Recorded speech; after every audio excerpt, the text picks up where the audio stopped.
Boa noite, pessoal. Estou aqui ao vivo na live. Vamos falar sobre importação marítima de container FCL e container LCL, que é o container compartilhado e o container inteiro. Oi, Celso. Tudo bem? Bem-vindo. Sejam muito bem-vindos.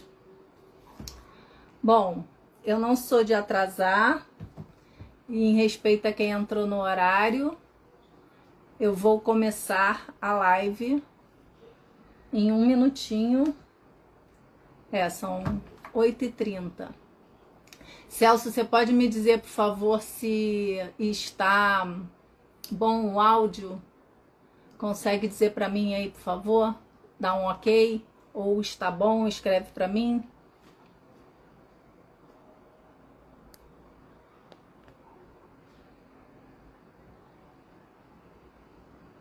Ótimo, perfeito, melhor. Porque eu tô sem microfone, mas ele tá aqui, né? Está aqui do lado. Só que como eu já falo alto, eu nem vou botar porque vocês vão ficar com um som muito estridente. Se tiver algum problema no áudio, vocês me avisam.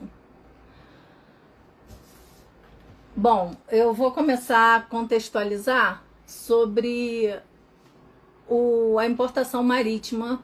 Sei que o Celso sabe bastante, mas a live é genérica, né? Então serve para todo mundo. Então vou contextualizar primeiro a importação marítima, depois que seria um container FCL e um container LCL. A Estela, boa noite também, Estela. Boa noite, Altamira. Bom, vamos lá. A importação marítima se caracteriza uma importação quando tem uma carga vindo de outro país, qualquer outro país, para o Brasil. Então isso caracteriza uma importação. Necessariamente tem que mudar de país, senão seria uma carga nacional. O container, quando a gente fala importação marítima de FCL e LCL, é porque é a mesma embalagem, que é um container, que é uma embalagem pertencente ao dono do navio, armador, mas o FCL e o LCL são as formas de embarcar nesse container, a forma como o importador, o dono da carga, coloca a carga lá dentro. Então o importador será o dono da carga, na verdade, depois que ele nacionalizar essa importação, mas ele comprou de um fornecedor lá fora, em qualquer país do mundo, e essa carga, para vir para o Brasil, ela sendo mercadoria, produtos, coisas que caibam nesses containers, obrigatoriamente elas têm que estar lá dentro, até por uma questão de proteção. Então, os donos do navio, que a gente chama de navios de linha regular, eles inventaram essa embalagem. Quando vocês veem navios em portos aqui no Brasil e vocês veem navios com containers em cima no convés, lá no porão já está lotado de container por baixo. Na parte que você também não visualiza, já está lotado de container.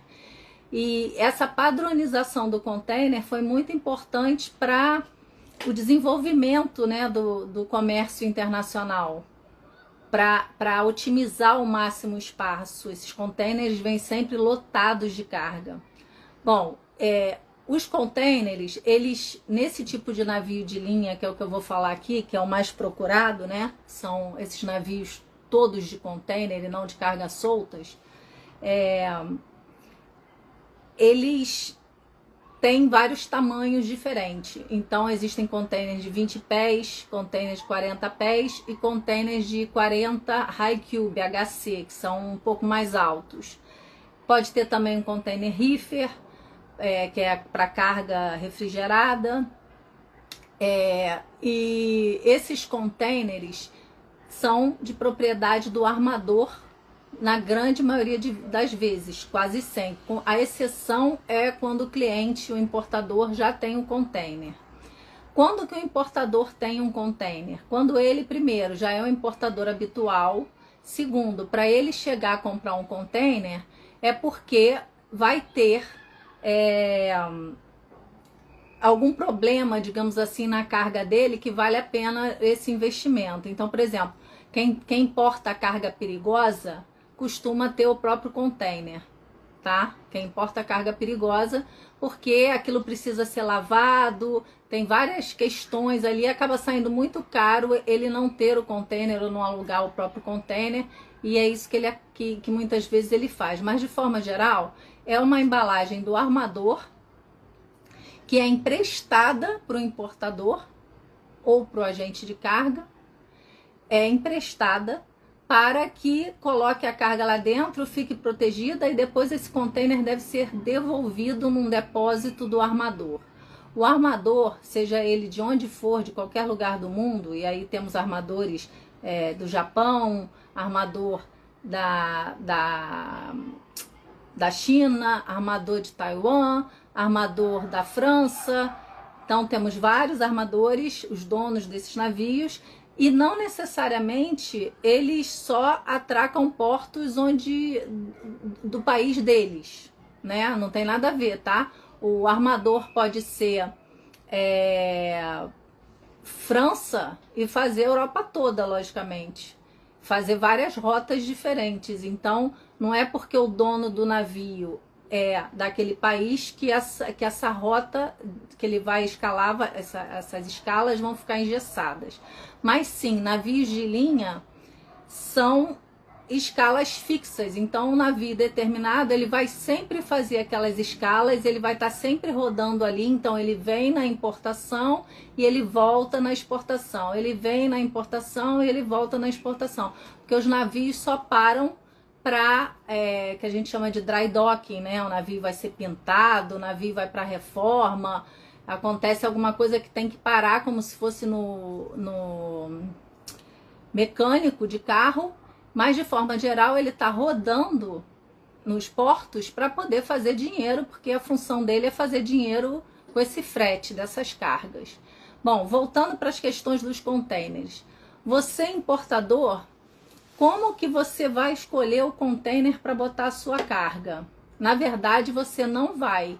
O que você tem que decidir é a quantidade de carga que você quer, saber, e aí o exportador vai te passar o peso que vai dar essa quantidade de carga, o peso bruto, e a medida dessa carga antes dela entrar no container. Então, a importação, a compra, o que o importador precisa saber, na verdade, é isso, porque só o importador é capaz de escolher a carga que ele quer comprar, porque ele que conhece as questões técnicas de qualidade, de cor, de quantidade que ele quer trazer. Então, importação, para começar do zero assim, o importador entraria em contato com o fornecedor que ele quer a carga, tá?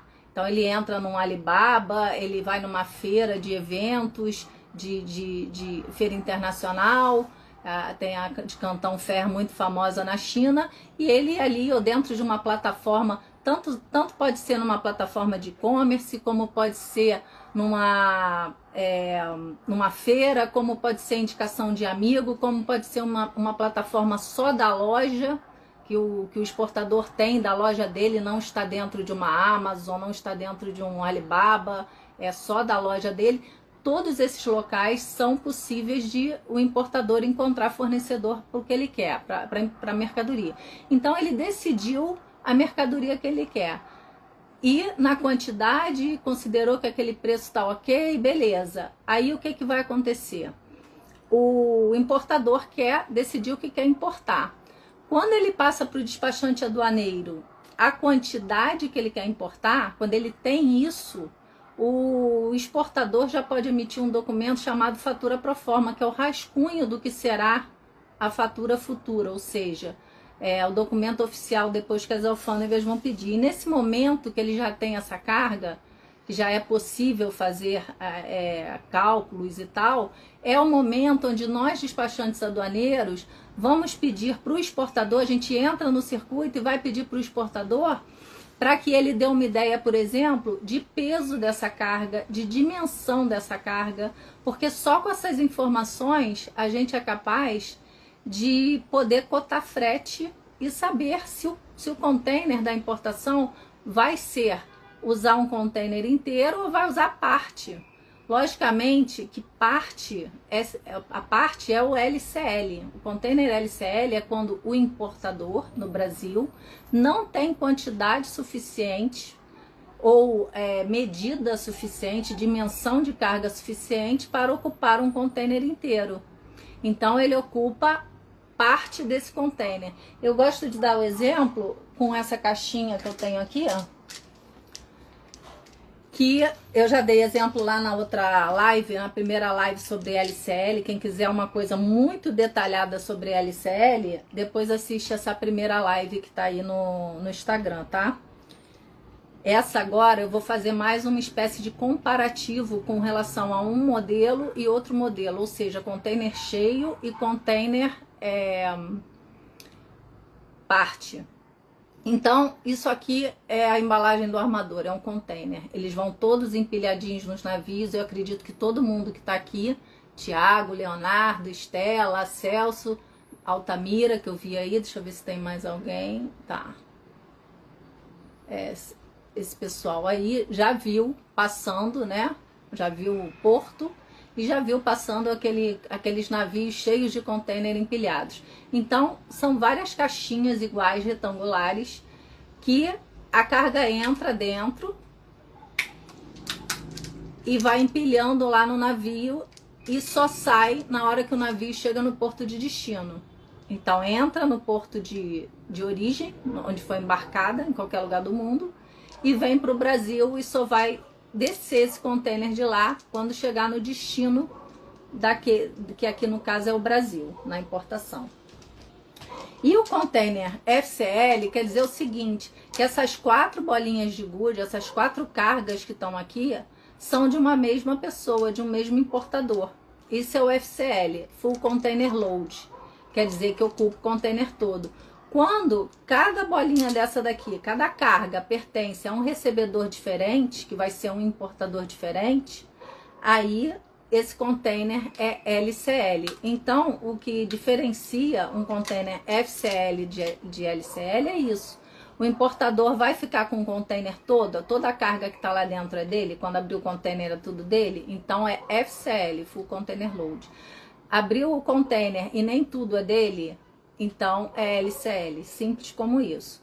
E como é que isso funciona na prática? Bom, eu já disse para você que quem vai saber a medida, né? Quem tem mais condições de saber a medida é o exportador lá fora, que é o cara que faz a carga. Eu estou falando, logicamente, de cargas maiores, como, por exemplo, uma empilhadeira. Um exportador, ele sabe se cabe 2, 3 empilhadeiras, em que tipo de container, porque ele está acostumado a fazer isso. Se a carga for muito pequena, a gente já sabe que vai ser no LCL, não precisa nem o exportador falar, porque é tipo um pallet com 6 bombonas que vai entrar no container. Um pallet. Então, um pallet, logicamente, vai dar e não vai ser um full container load. E aqui eu queria falar exatamente das diferenças entre esses dois tipos de embarque, de LCL e FCL. O full container load, se o importador tiver que botar a carga dele nesse container full, obviamente ele vai estar pagando um frete muito maior do que se ele tiver que botar num LCL. O frete, as taxas, o custo da importação marítima vai aumentar por conta da carga ser maior, porque é proporcional. A cobrança do frete internacional é proporcional a peso bruto da carga e dimensão da carga. Às vezes o peso não é muito grande, mas está ocupando muito espaço, então vai pagar pela dimensão, pela metragem cúbica.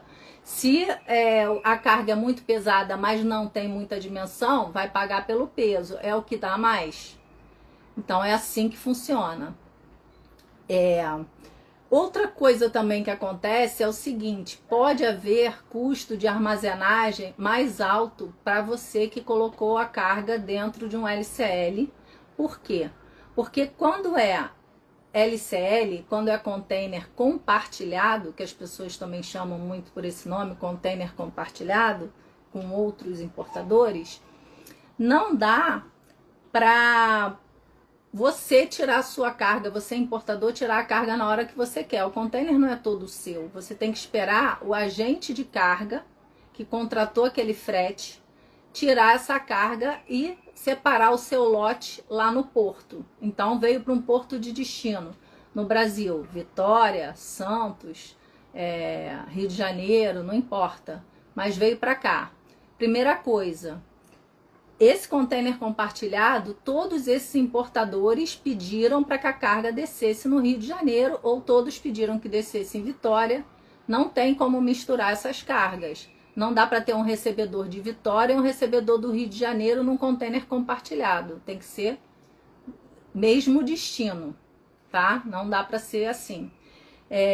E quando essa carga desce, você pode ter custo maior de armazenagem se o agente de carga demorar a fazer o que a gente chama de desconsolidação, porque é ele que vai fazer esse processo de desconsolidar, ou seja, de tirar essas cargas, essas 4 cargas no meu exemplo da bolinha de gude aqui, para cada importador separado e colocar elas no armazém, no porto ou em zona secundária, enfim, aí não importa, isso aqui não é o detalhe da live agora, é muito profundo explicar isso, mas desceu num porto, desde a data que o navio descarregou esse container, já está valendo rodando a armazenagem para o importador, já está sendo cobrada. Então, se essa desconsolidação demora a ser feita, o importador vai pagar esse custo.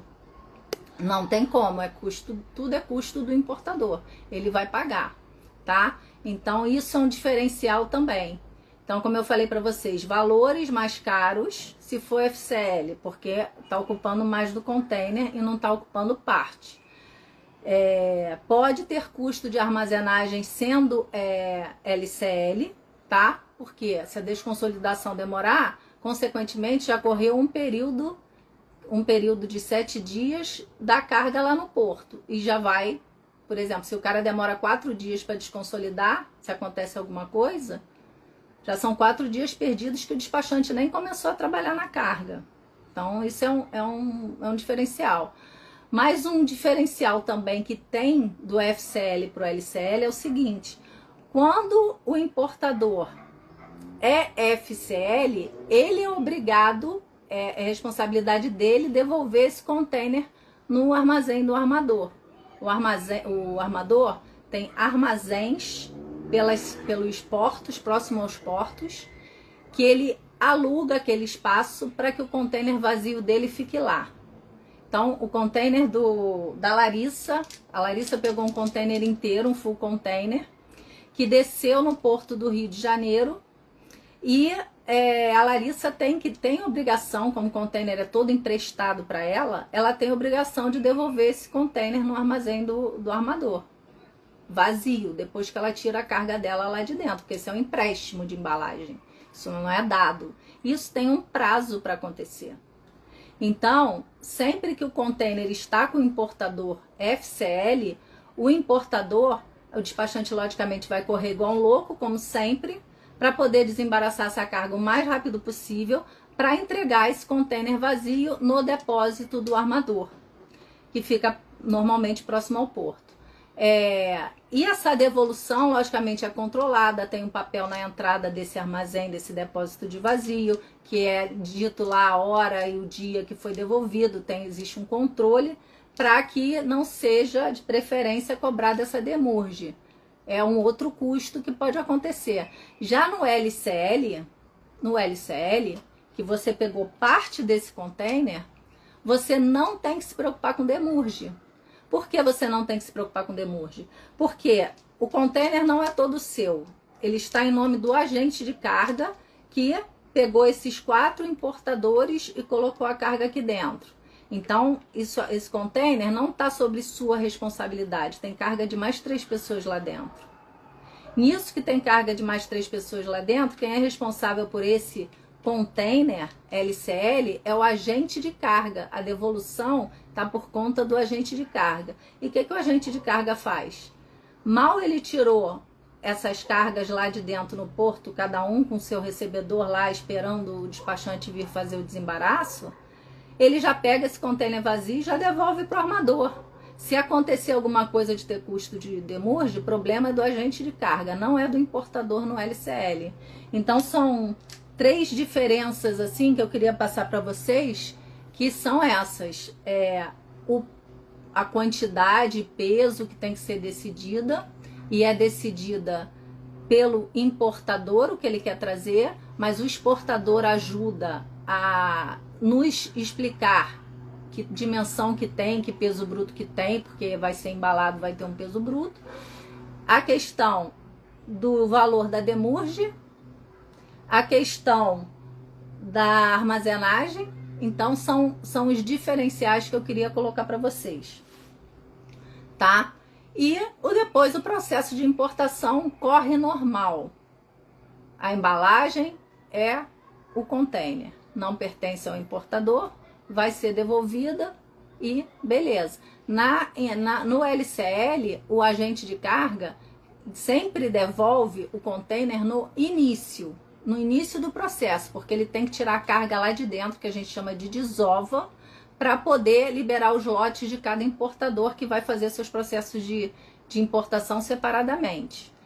Quando é FCL, o importador pode escolher se ele vai desovar essa carga dentro do porto ou do armazém onde foi a carga, ou se ele quer fazer isso no final, se ele quer transportar esse container no final. Então ele tem essa opção, o importador tem essa opção. Ele pode pedir desova logo que a carga chega no porto, logo que ela descarrega do navio, pedir a desova, que logicamente é cobrado pelo porto ou pelo armazém, é cobrado esse serviço, mas ele já fica livre da demurge, porque o transportador dele já vai logo devolver isso.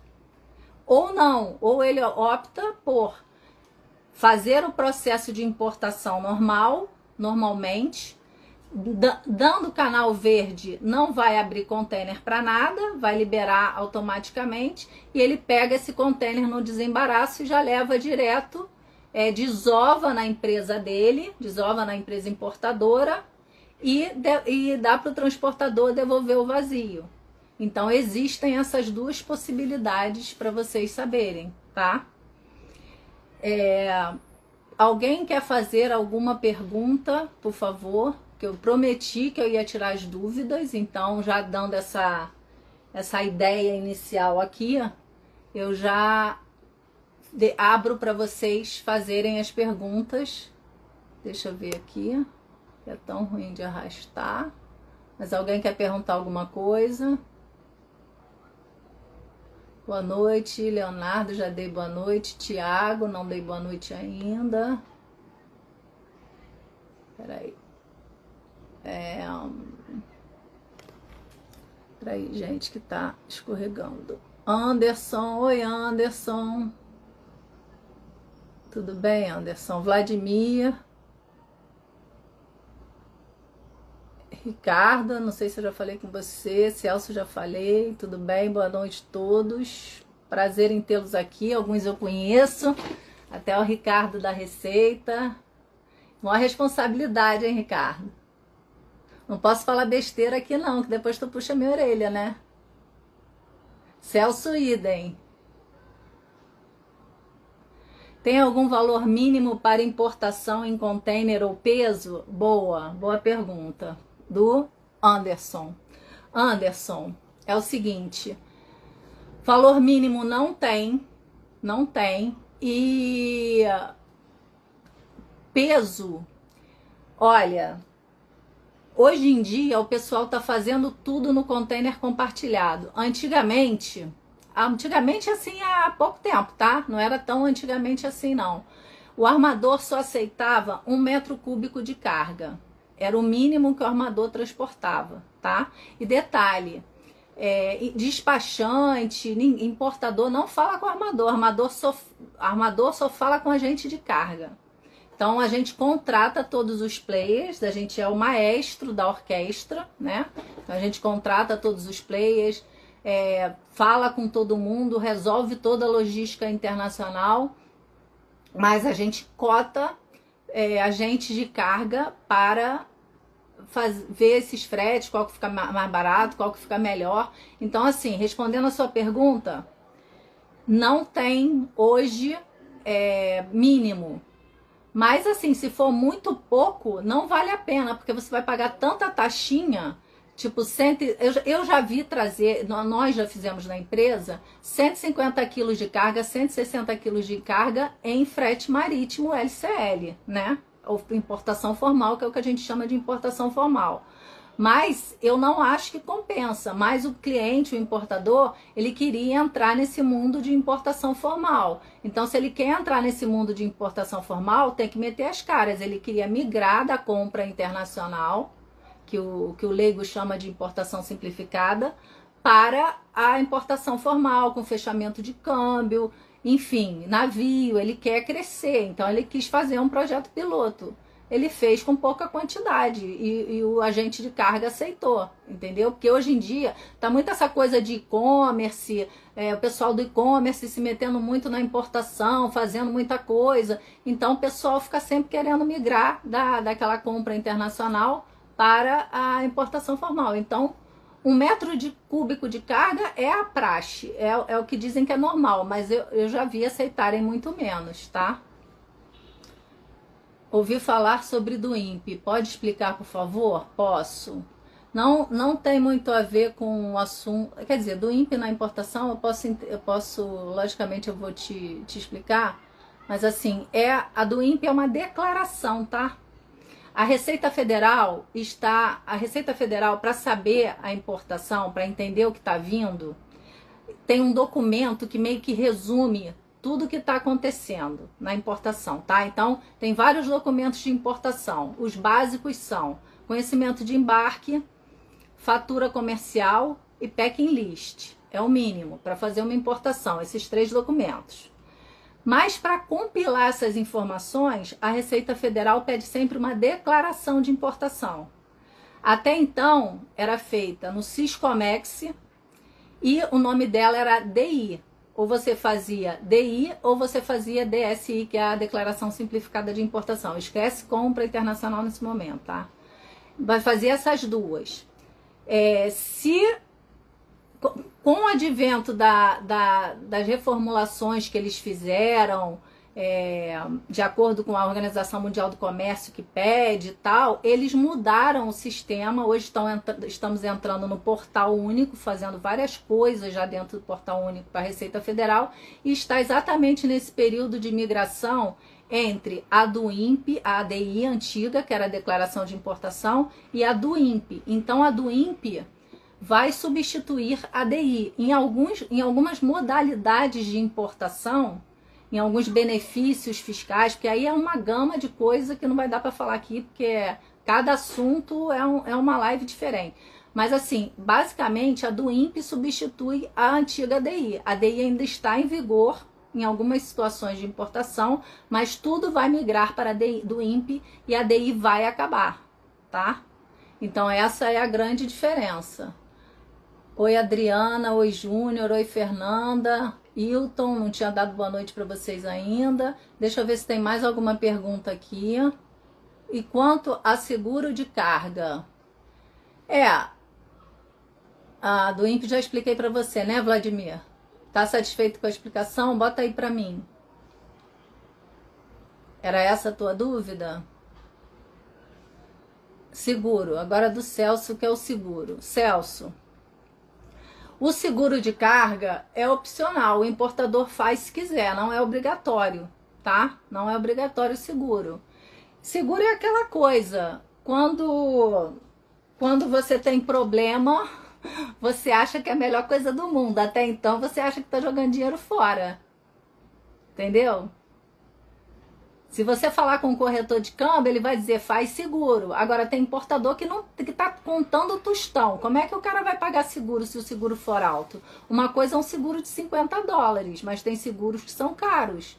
Então o importador não tem condição de fazer, ele arrisca, tá? Mas é opcional. O fato é que se o exportador lá fora vender CIF, o I é de seguro, então o seguro estará incluído na venda, tá? Nesse Incoterms. Mas você tem a opção de fechar seguro sempre que quiser, não tem problema nenhum. Ou não fechar e a carga chega do mesmo jeito e pode não dar nada. Agora, o LCL, aí comparando o LCL com o FCL, na questão do assunto da live, o LCL, a carga é muito mais mexida do que no LCL, né? Porque o LCL, a carga toda é sua. Então, qual é o trajeto dela? Ela vai sair da empresa exportadora para entrar, para ser ovada lá dentro da fábrica, da indústria, do que for, dentro do teu fornecedor, que é o exportador, vai ser ovada lá num container todo seu, vai ser lacrado e transferido. Entendeu? No navio. E só vai mexer nele ou no porto no Brasil, se der canal vermelho, né? Vai mexer no porto, ou vai mexer na tua empresa se der canal verde. E amarelo, que é documental, então não mexe no container. Aí se a parametrização, que a gente chama de parametrização esses canais, não tiver que mexer no container, você só vai mexer lá. Então a chance de ter avaria em carga, de ter perda de alguma coisa é mínima. É mínima. Já se você fizer um LCL, ela já é mais movimentada. Porque como que o LCL sai lá da origem? Sai da origem assim. O agente de carga foi lá no armador e pegou o container no armador. A embalagem prestada, lá num depósito de vazio dele naquele país. Vamos dizer que tenha sido a Alemanha, porque a gente só fala de China, só para variar. Pegou lá na Alemanha, tá vindo da Alemanha a carga. Ele pegou, o agente de carga pegou, levou para um hub, que a gente chama hub, um depósito dele, que é onde concentra as cargas, e o que ele faz? Ele fica esperando vários outros fornecedores fecharem frete da Alemanha, sei que você está no Rio de Janeiro, então para o Rio de Janeiro. Da Alemanha para o Rio de Janeiro. Por quê? Porque eu falei para você que o destino tem que ser o mesmo. A carga lá pode até não ser Alemanha, pode ser um que venha um da França, porque a Europa é desse tamaninho. Então você transitar a carga lá dentro de caminhão é mole juntar tudo num hub. Né? A Europa é muito ovo. Se fosse China, já teriam que ser locais próximos. Mas pegou de vários países ali europeus que fazem fronteira, por exemplo, e aguardou para ovar, para lotar aquele container. Porque assim, o agente de carga, ele ganha taxinhas e ele ganha lotando o container. Não tem tempo para nada, não tem espaço para nada lá dentro, quando eles lotam. Eu já vi um monte de funcionário empurrando porta de container para ovar. Então, assim, eles ganham exatamente nisso, entendeu? Fazendo isso. Ali, a carga é muito mais movimentada, digamos assim, né? Porque vê que o encaixe não tá bom, aí pegou na carga de novo, aí botou no outro buraquinho, igual a gente fazendo mala para viajar. É a mesma lógica, entendeu? Então, ela é muito mais movimentada se comparar ao FCL. Então, tem essa questão. E a mesma coisa... quando desce aqui, ela também vai ser movimentada automaticamente, porque como eu falei, a LCL desceu no porto, descarregou o container, o agente de carga vai mandar desovar, porque ele tem que separar os lotes para cada recebedor. Cada um vai ter o seu conhecimento de embarque separado. No meu exemplo da caixinha aqui, eram 4 importadores, 4 cargas diferentes de 4 importadores que lotaram o container. Alguém tem mais alguma pergunta? Vou ver aqui, gente, que toda hora que eu vou ver, eu mexo. Valor mínimo, já perguntou. Do INPE já respondi. Vivek. Hi, Vivek. Coitado do Vivek, que não vai entender nada em português. Alguém tem mais alguma pergunta, gente? Eu acho que eu já respondi tudo que tem aqui, ó. Deixa eu ver aqui nas minhas anotações se tem mais alguma coisa interessante para falar para vocês, porque afinal de contas eu vou ter que fazer outras lives, eu não posso gastar tudo hoje, né? Senão vocês não me assistem nunca mais. E já são 9 horas. Se eu falar tudo hoje, vocês não me assistem. De quem é o container, full container. Peraí.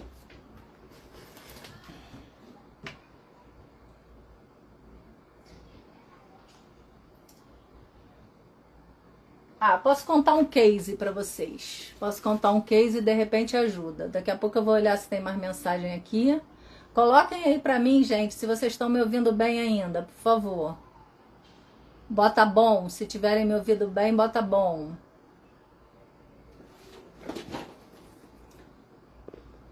Oi, Laís, oi, Carol, oi, Analia, acho que fala assim, né?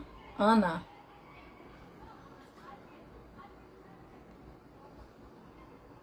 Deve estar como é que eu chamo? Um delay aí. Eu perguntei se estava bom. Ainda tá bem o áudio? Tudo bem? Bom, beleza, beleza. Produtos elétricos, como faço para ter o registro da Anvisa elétricos? Ou outro para importação? Anderson, produtos elétricos? Bom... tá. Existem empresas, tipo máquinas, equipamentos, que passem pelo órgão anuente Anvisa, né? Anvisa é a agência do Ministério da Saúde, que é chamado de órgão anuente na importação, e dependendo do equipamento, se for cosmético, se for coisa da área médica, passa pela Anvisa. A Anvisa, para ter registro, existem empresas especializadas, se você quiser depois me chama, eu te passo contato, que fazem só esses registros, tá? Porque esses registros são extremamente burocráticos, demoram pra caramba para ficarem prontos e caros. Não estou querendo te desestimular, mas é assim que a banda toca, tá? Então, não é despachante aduaneiro que faz registro em Anvisa. O que a gente faz é licença de importação e LPCO, tá bom? São aí mais a DI, a do INPE, toda a logística, mas o registro não somos nós que fazemos, não. É profissional especializado nisso. Agora, eletrônicos puro que não passe pela Anvisa, eletrônico normalmente não tem órgão anuente, tá? É só Receita Federal. Vai ter se tiver Bluetooth. Que eu tô me lembrando aqui, equipamento que tenha Bluetooth, mas de forma geral só passa pela Receita Federal. Porque na importação, a maioria não tem órgão anuente. A maioria é Receita Federal, mas se for, dependendo do produto, vai ter órgão anuente. Então, se for combustível, ANP, se for animal vivo, Ministério da Agricultura, se for carga perigosa, Ministério da Defesa, e aí que vão entrando os órgãos anuentes na história, entendeu? Então, se tem Bluetooth, a Anatel, né? Nós aqui meu pessoal que fica em Santos pode ser que faça. Aqui no Rio a gente não faz, mas eles mandam para cá, para Santos, com Bluetooth, tá? Tem alguns anuentes que a Space Cargo, a empresa que é a nossa parceira, que faz. Mas eu vou te passar o contato também, tá bom?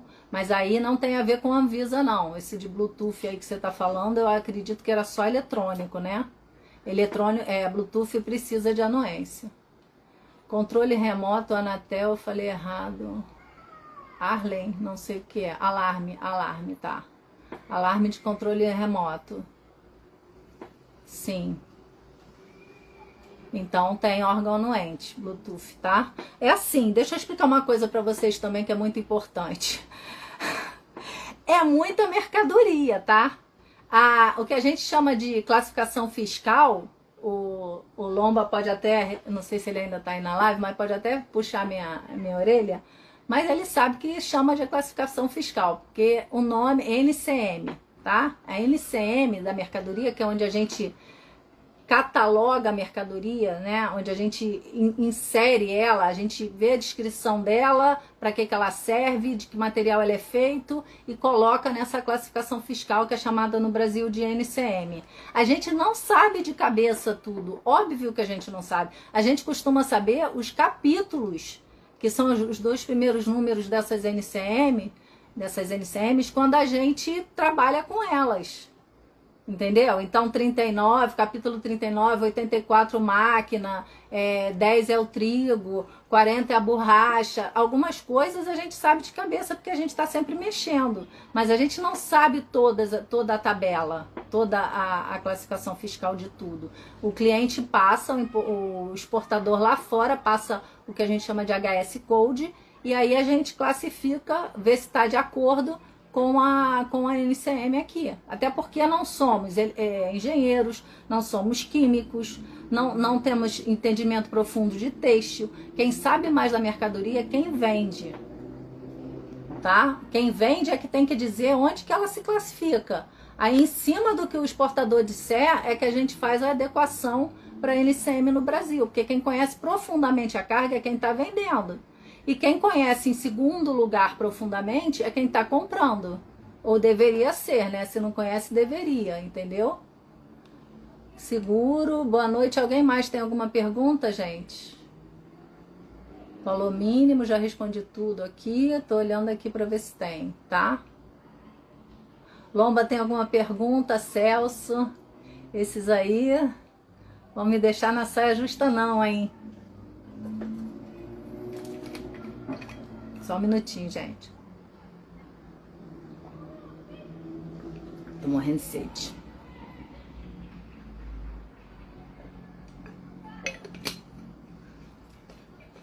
Ó, compartilhem meu vídeo. E quem não me segue ainda no canal, me siga, hein?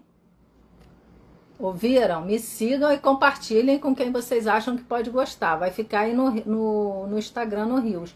Lembrando que eu tenho esse canal com o mesmo endereço em todas as redes, tá? Em todas as redes tem esse endereço. Não, cancelar. Eu não estou conseguindo passar as mensagens.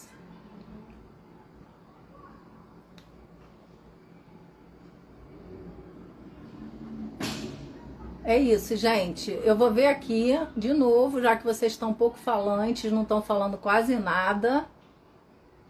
Eu vou ter que ver aqui se eu tenho mais coisas para falar para vocês, porque senão já vou acabando a live, tá? Porque realmente eu vim para dar uma introdução geral e para tirar... Oi, Otávio, tudo bem? Prazer em ter você por aqui também. Obrigada, Estela, pelos parabéns. Ninguém me perguntou, mas eu vou... não tem essa pergunta aqui ainda. Mas eu vou falar uma curiosidade, já que a gente está falando de container, que pode ser que tenha alguém que não saiba disso. Tem uma profissão no comércio exterior que é bem interessante, que é exatamente para colocar... Olha que difícil a vida dessa pessoa. Planner. Quando os containers são carregados num porto lá fora, eu disse para você que o mesmo container tem que ter o mesmo destino.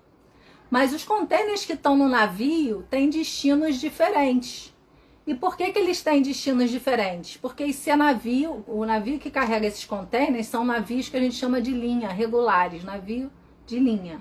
Então eu falei para você no início do Rios, desse Instagram, dessa live, que não me saiu o nome, dessa live, que o armador, dono daquele navio gigante, carrega vários containers lá numa origem, vamos dizer que seja o porto de Xangai, para trazer para o Brasil, porque nós estamos falando aqui de importação no Brasil.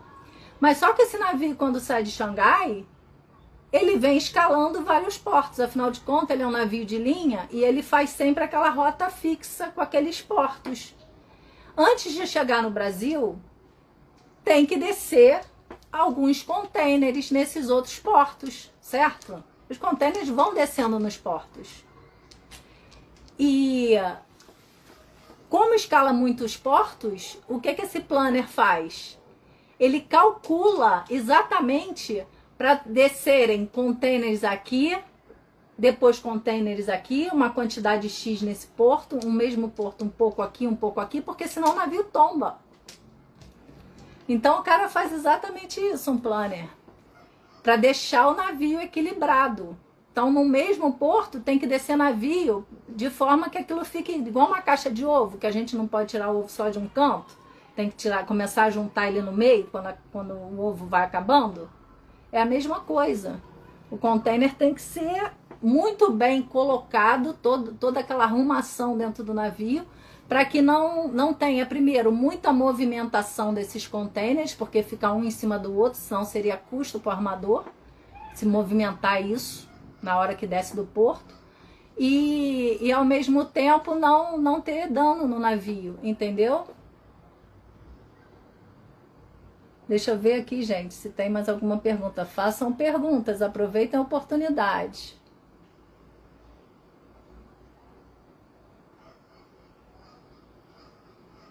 Senão eu vou me despedir de vocês, gente, porque que mais que eu posso falar de interessante? Eu posso contar um case, né? Eu falei que ia contar um case. Eu vou contar um case aqui e aí a gente termina, porque já são, deixa eu ver aqui, ó, 9h16.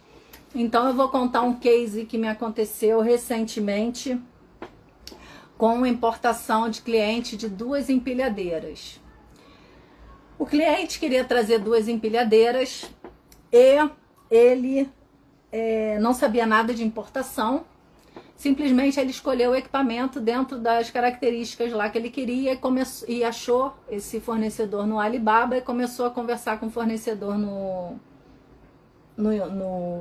chat, né, no WhatsApp até, e decidiu lá o que ele queria naquele preço e tal para trazer para o Brasil. Ele trabalha com isso e a revender. Só que assim, a chinesa, isso aí é uma dica bastante importante que eu vou dar para vocês. A chinesa porque queria fechar o frete por lá. Eles adoram fechar o frete por lá. Por que eles adoram fechar o frete por lá? Porque eles ganham uma fortuna fazendo isso. Quando eles fecham o frete pela China, CIF, custo e frete, esse tipo de incoterms, que eles lá que contratam, eles trazem para o porto, para o armazém, o que eles quiserem aqui no Brasil. A gente não tem como alterar isso. E eles têm acordo com esses locais e ganham uma fortuna em cima do importador. Então, assim, os meus clientes, isso é bom para você, hein, Celso? Isso é bom para você, que eu sei que você faz importação, e para ficar de olho. Não deixe fechar lá pela China, porque agora tá assim. Se for para Santos, então, meu Deus do céu, tu vai fazer uma importação e nunca mais vai querer, de tão traumatizado que você vai ficar. Entendeu? Porque não dá. Não dá. Tem que fechar o frete pelo Brasil, porque a gente tem acordos com tabelas que não são as tabelas públicas. A gente consegue fazer acordos melhores com esses armazéns aqui, entendeu? Graças à movimentação, ao volume de carga que a gente tem. Então não paga aquele valor caríssimo. Então não é interessante fechar CIF, custo e frete. Eu tenho alguns vídeos falando sobre isso, tenho aí um no Instagram que eu tenho certeza que eu tenho, exatamente falando do absurdo que é. Do absurdo que é. Eles fica tudo engessado, a gente não consegue controlar nada. Então, assim, fechem FOB, fechem Ex-Work, esses incoterms, né? É lógico que essa decisão de venda de qual incoterm vai ser, não é, às vezes o importador não consegue mudar isso. Às vezes o exportador impõe, ele pode vender da forma que ele quiser, senão ele diz, não vendo. Mas sempre que for possível, não façam isso.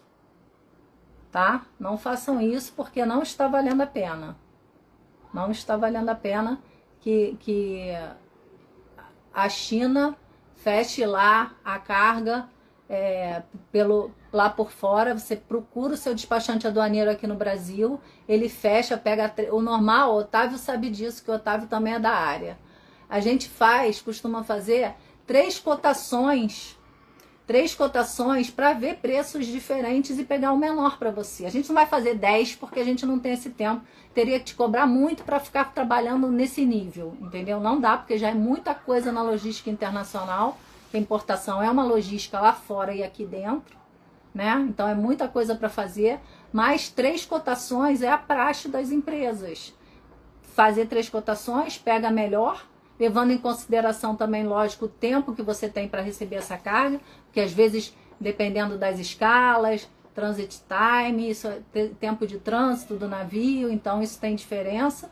Mas, e ali a gente monta todo o preço da logística, tá, pessoal? Mas não fechem cíficos de frete com China, pelo amor de Deus. Porque vocês vão se ferrar de verde, amarelo e cor de abóbora. Tô olhando aqui as perguntas.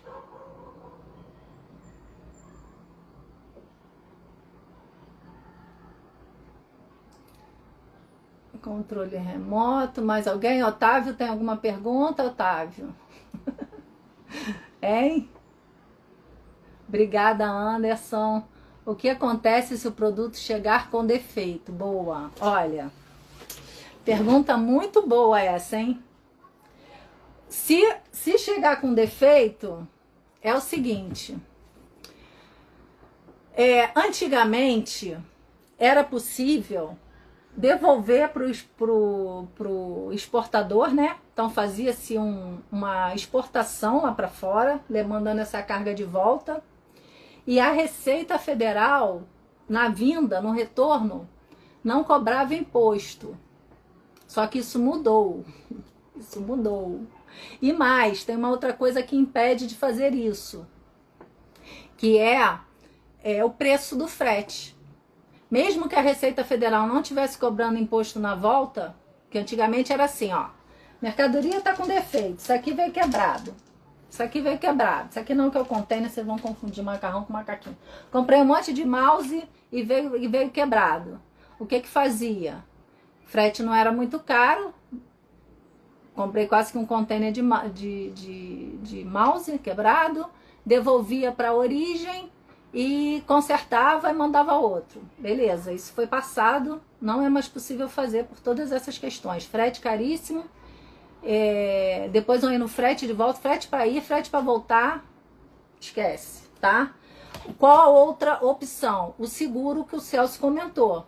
Se tiver seguro, a seguradora te cobre esse prejuízo. Tá? Então é a segunda forma. Porque ter representante no Brasil, que alguém poderia pensar, a empresa pode ter representante no Brasil para consertar, ela não tem, sabe por quê?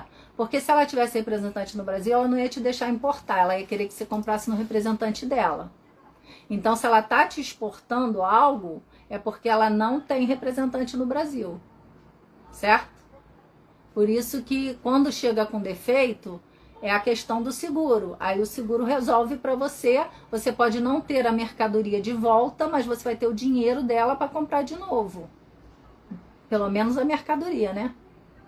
Mas essa coisa de ir para fora e voltar, ia para fora, logicamente, com autorização da Receita Federal, com processo, sabendo o número da declaração de importação que tinha vindo, tinha todo um controle da Receita para fazer isso, para ir, para depois voltar a carga qualquer que fosse consertada.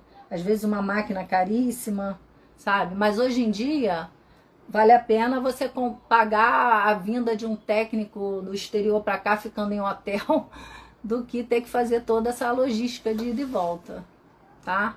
Então, eu tô respondendo assim macro, Anderson, porque eu não sei o teu volume, né? Tipo assim, que tipo de carga você tá falando. Porque tem cargas gigantes, tem cargas pequenas, mas pela conversa que a gente já teve anteriormente em consultoria, eu imagino que seja pouca coisa.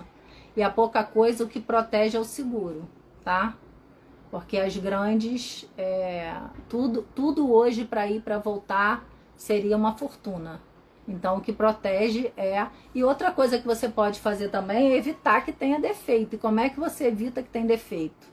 Você pega um fornecedor de qualidade, você busca bem a carga, você vai lá no site, você vê vídeo, você conversa com o cara pelo WeChat ou pelo WhatsApp, você pede em tempo real que ele traga que ele traga mercadorias para te mostrar, para mostrar que ele é idôneo, que faça testes, porque assim, nem todo mundo tem dinheiro para ir para Cantão, né, para Cantão Fair, para encontrar o fornecedor ou para viajar para qualquer outra feira fora do Brasil, então acaba buscando mercadoria de forma online mesmo. Então você tem que pedir esse tipo de coisa para que não tenha defeito, tá?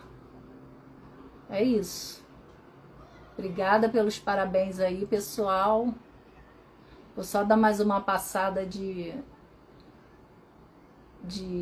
tela aqui, tá? Controle remoto, Bluetooth. Oi, Juliano, não tinha te visto ainda, bem-vindo. Então é isso, pessoal. A gente fica por aqui com essa live, tá? Fernando Lafayette. Acho que eu falei com todos vocês. Muito obrigada. Terei live aqui sempre, tá? Nesse dia, quinta-feira, às 8h30. Às vezes vai 1 hora, às vezes um pouco menos, vai depender do assunto.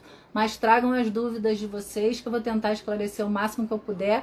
E dentro do assunto também que eu vou colocar lá no Instagram, sempre um post, nos stories, no Reels, sempre vai ter divulgação da live, o assunto da live, então vocês fiquem de olho porque vai ficar nesse horário fixo, tá? Então, muito obrigada aí pela audiência, espero que vocês tenham gostado, espero que tenha sido esclarecedor para vocês. Me sigam nos outros canais, que é esse mesmo nome, não esqueçam, tá?